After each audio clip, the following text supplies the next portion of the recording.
comprare in corso infatti sono 5 giorni che hanno deciso di dare appena io tempo per la lingua corsa. Abbiamo fatto constato che la lingua corsa era di meno in meno parlata e dunque abbiamo deciso di rimettere la lingua corsa in un centro di relazione commerciale in Corsica, di dare la possibilità a una clientela di Corsovani di riparlare la sua lingua con i commercianti e dunque l'idea è di portare una clientela di Corsovani ai commercianti corsovani e di arrivare a che questa lingua sia parlata che domani la gente che vuole andare a comprare la sua roba in lingua corsa sia capace di parlare la sua lingua e comprendere la sua roba in lingua corsa. Lo scopo di questo progetto è di sciappare un modello di consumazione attuale che esiste in Corsica e che si assomiglia a quelli che poi esistono in Parigi o in Marsiglia o in Nizza. Non siamo mica come l'altro, non siamo mica meglio, ma non siamo mica siamo differenti e oggi è normale in Corsica per noi di permettere alla gente di andare a fare le spese in lingua corsa, non è più un caso, fa parecchi anni che la lingua corsa si ne muore e abbiamo voluto cambiare un modello di consumazione, adesso è ora, adesso è difficile, ma pensiamo che da qui a poco potremo cambiare poco a poco con l'aiuto di tutti i corsovani in Corsica un modello e dunque lo scopo di un modello, di rimpiazzare un modello che esiste oggi in Corsica per un altro che sarà più vicino di ciò che noi siamo, più vicino della mentalità corsa, più vicino dei nostri valori e di rimpiazzare per un modello nuovo. Se usa ora, più sta applicazione come si basa?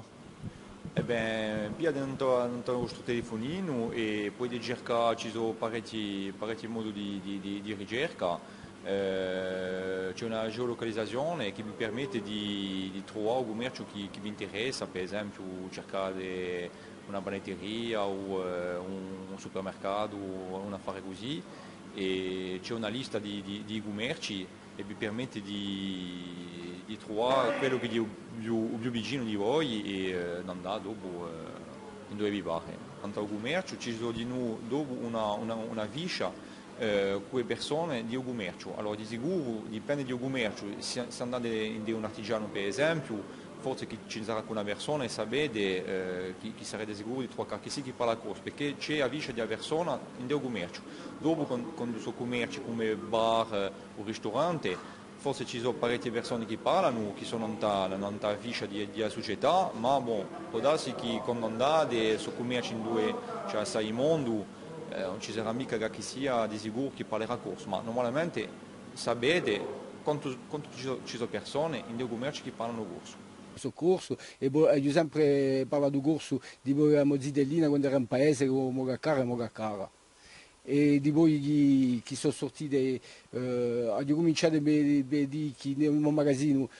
si parlava in corso e poi dopo è sortita l'applicazione compro un corso e sono stato subito contento di averla per far sapere ai miei clienti che la lingua si parla qui e non c'è mica che la lingua si muore. Di poi questa applicazione i clienti che mi hanno sempre parlato in francese che ora vengono da me e mi parlano in corso e che dicono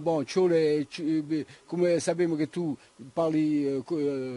corso ti veniamo e parliamo sempre in corso con te. Voilà. Di poi un certo tempo voilà. Hanno bisogno sapere perché bene non sanno più se le gente quando entrano in magazzino se un commerciante sa parlare corso e se lo vuole parlare corso. Allora io così ho messo la piccica d'olio fuori che mi dice che io parlo e vi un corso e compro un corso.